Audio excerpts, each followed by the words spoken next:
नमस्कार दोस्तों, मैं रमेश काला। साथियों, कक्षा 10 विज्ञान का लास्ट और फाइनल पेपर है। इसी में से बहुत ज़्यादा क्वेश्चन आपको देखने को मिलेंगे। पूरा विज्ञान का निचोड़ है ये साथियों, इसी में से पूरा पेपर फंसेगा। ध्यान से इसको आप देखें। 5 अप्रैल के लिए उत्तर सहित ये प्रश्न पत्र है। और सबसे खास बात यह है कि जितने भी खंड हैं अ, ब, स, द सभी का इसमें उत्तर है। आप ये छोटा सा 7-8 मिनट का वीडियो है, तो इस पर आप नज़र ज़रूर दौड़ा कर जाएँ, ज़रूर इस वीडियो को देख कर जाएँ। डिस्क्रिप्शन में एक चैनल का लिंक है, वो भी आपसे संबंधित है। इस वीडियो के नीचे उस चैनल को भी आप सब्सक्राइब कर लें। विज्ञान का पेपर, लास्ट पेपर, आप 5 अप्रैल को अच्छा स्कोर कर सको, इसके लिए देखो प्रश्न है हमारा कि पादप में जाइलम उत्तरदायी है और कौन सा अमीनो अम्ल का वहन। ध्यान से हिंदी मीडियम वाले, इंग्लिश मीडियम वाले दोनों बच्चे इसको ध्यान से देखें। अमीनो अम्ल का वहन हो जाएगा। नेक्स्ट है कि पायरुवेट के विखंडन से ये कार्बन डाइऑक्साइड जल तथा ऊर्जा देता है और ये क्रिया होती है। तो माइटोकॉन्ड्रिया आपको कर देना है। 2 तंत्रिका कोशिकाओं के मध्य खाली स्थान को क्या कहा जाता है?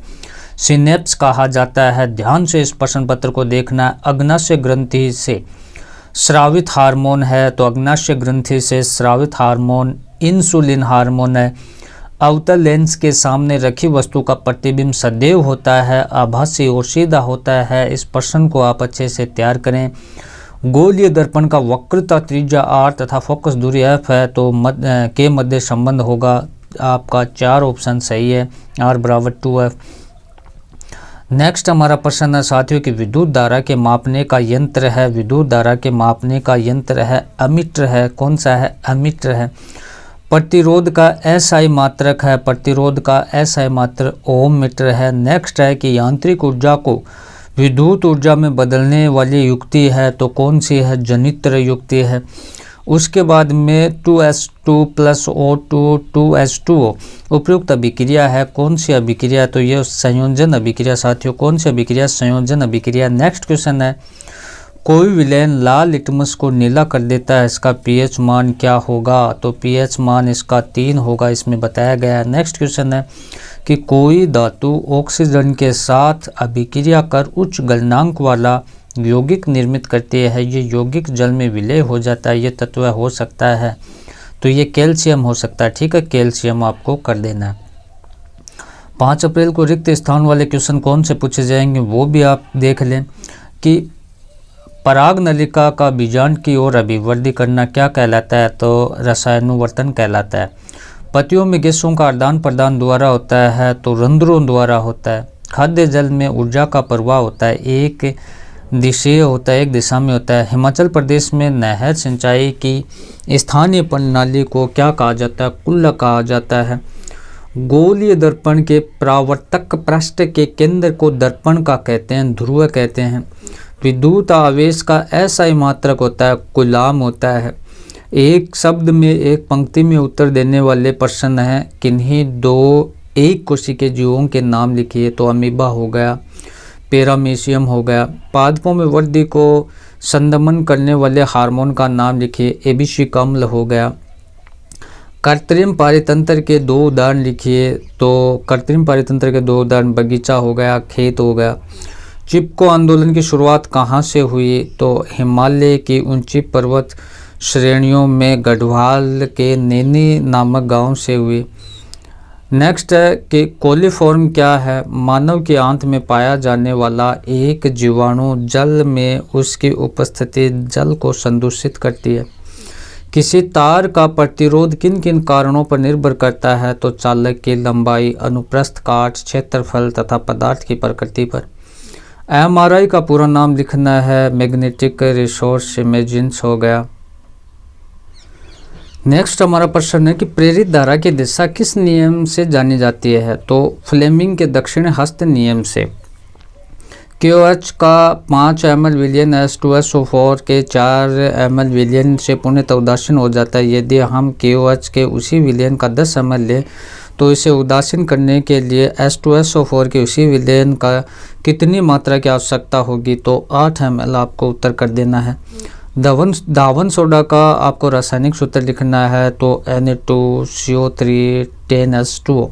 शुद्ध जल उदासीन होता है, इसकी pH लिखिए तो pH बराबर 7 होगा। 2 संश्लिष्ट सूचकों को आपको नाम लिखना पड़े तो क्या लिखोगे, मिथेल, ऑरेंज, फिनोल, लेप्थिन। आपको देखो सेक्शन बी में कैसे क्वेश्चन पूछे जाएंगे ये भी आप थोड़ा सा देख लें।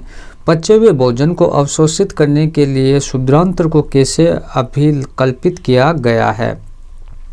तो शुद्रांतर या छोटी आंत के आंतरिक स्तर पर अनेक अंगुली समान प्रवर्धन होते हैं जिन्हें दीर्घरोम कहते हैं। ये अवशोषण का सतही क्षेत्रफल बढ़ा देते हैं। दीर्घरोम में रुधिर वाहकों की बहुतायता होती है जो भोजन को अवशोषित करके शरीर की प्रत्येक कोशिका तक पहुंचाते हैं। अतः शुद्रांतर को पचे हुए भोजन के अवशोषण का स्तंभ माना जाता है। समजात व समरूप अंग किसे कहते हैं, उदाहरण सहित आपको बताना है। समजात अंग ऐसे अंग जिनकी उत्पत्ति समान हो तथा कार्य भिन्न भिन्न हो, समजात अंग कहलाते हैं। उदाहरण के पक्षी के पंख, घोड़े के अग्रपाद हो गए। समरूप अंग ऐसे अंग जिनकी उत्पत्ति भिन्न भिन्न हो लेकिन कार्य समान हो, समरूप अंग कहलाते हैं, जैसे चमगादड़ और पक्षी के पंख हो गए। कृत्रिम चयन द्वारा जंगली गोभी से विभिन्न सब्जियों का विकास किस प्रकार हुआ, तो किसान जंगली गोभी को एक खाद्य गोभी के रूप में उगाता था। किसान ने इसकी पत्तियों को बीच की दूरी कम कर पत्ता गोभी का विकास किया। इसी तरह पुष्पों की वृद्धि को रोककर ब्रोकोली विकसित की। बंदे पुष्पों से फूल गोभी विकसित हुई। कुछ किसानों के फूले हुए भाग का चयन किया तो गांठ गोभी विकसित हुई। कई किसानों ने केवल चौड़ी पत्तियों को ही पसंद किया तो केल नामक सब्जी का विकास हुआ। पारितंत्र के अपमार्जकों की भूमिका क्या है, तो पारितंत्र में जीवाणु और सूक्ष्म जीव अपमार्जकों का कार्य करते हैं। ये पेड़ पौधों, जीव जंतुओं, जैव निम्नीकरण पदार्थों का अपघटन कर ले उन्हें सरल पदार्थों में बदल देते हैं। इस प्रकार अपमार्जक वातावरण को स्वच्छ बनाने में कार्य करते हैं।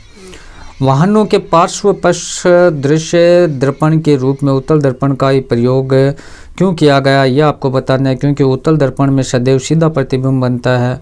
उत्तल दर्पण का दृष्टि क्षेत्र वृत्त होता है जिसके फलस्वरूप बड़े क्षेत्र में स्पष्ट दिखा सकते हैं। अब देखो ये सुमेल करने वाले प्रश्न है तो विद्युत धारा का इसमें बताया गया, विभवांतर का बताया गया, प्रतिरोध का और ओम का नियम V बराबर IR। किसी चालक के सिरों का विभवांतर किन बातों पर निर्भर करता है, आवश्यक सूत्र भी बताना आपको। तो चालक के सिरों का विभवांतर V चालक में प्रवाहित धारा I प्रतिरोध R के अनुक्रमांक होता है। अतः विभवांतर V बराबर IR। I चालक के प्रवाहित धारा, R चालक के प्रतिरोध हो गया। उसके बाद में है कि फ्लेमिंग का दक्षिणी हस्त नियम लिखिए। यह आपको बताना है कि अपने दाएं हाथ की तर्जनी, मध्यस्थता तथा अंगूठों को इस प्रकार फैलाएं कि तीनों एक दूसरे को परस्पर लंबवत हो। यदि तर्जनी चुंबकीय क्षेत्र की दिशा तथा अंगूठा चालक की गति की दिशा में और संकेत करता है तो मध्यमा चालक में प्रेरित विद्युत धारा की ओर दर्शाता है। किसी पदार्थ अक्ष के विलयन का उपयोग सफेदी करने के लिए होता है। पदार्थ अक्ष का नाम तथा उसका सूत्र लिखना है। ऊपर देखो इसमें बताया गया, लिखिए अक्ष के जल की अभिक्रिया आपको लिखनी है। तो ये आपको यहाँ अभिक्रिया वगैरह लिख देना है। विस्थापन अभिक्रिया किसे कहते हैं, उदाहरण सहित आपको बताना है। ऐसी रासायनिक अभिक्रिया जिसमें किसी यौगिक के अणु के किसी एक परमाणु अथवा समूह के स्थान पर कोई दूसरा परमाणु या समूह आ जाता है, विस्थापन अभिक्रिया कहलाती है। तांबे के विद्युत अपघटनी परिष्करण का नामांकित चित्र आपको बनाना है और तांबे के विद्युत अपघटनी परिष्करण का। लवण के विलयन की चालकता को जांच हेतु केवल नामांकित चित्र आपको बताना है, यह आपको लिख देना है। उसके बाद में थर्मिट अभिक्रिया किसे कहते हैं, जब एल्यूमिनियम धातु को आयरन ऑक्साइड के साथ गर्म करके अभिक्रिया करवाई जाती है तो थर्मिट अभिक्रिया कहते हैं। प्राप्त तरल लोहे का उपयोग रेल की पटरी एवं मशीनरी पुर्जों के दरारों को जोड़ने के लिए किया जाता है। अब सेक्शन C खंड 6 और खंड द के प्रश्न अगले सेक्शन में अगले वीडियो में आएंगे क्योंकि यह लंबा बन जाएगा। तो इस चैनल के साथ में आप जुड़े रहें, बाकी के क्वेश्चन भी आपको नेक्स्ट वीडियो में मिल जाएंगे। धन्यवाद साथियों।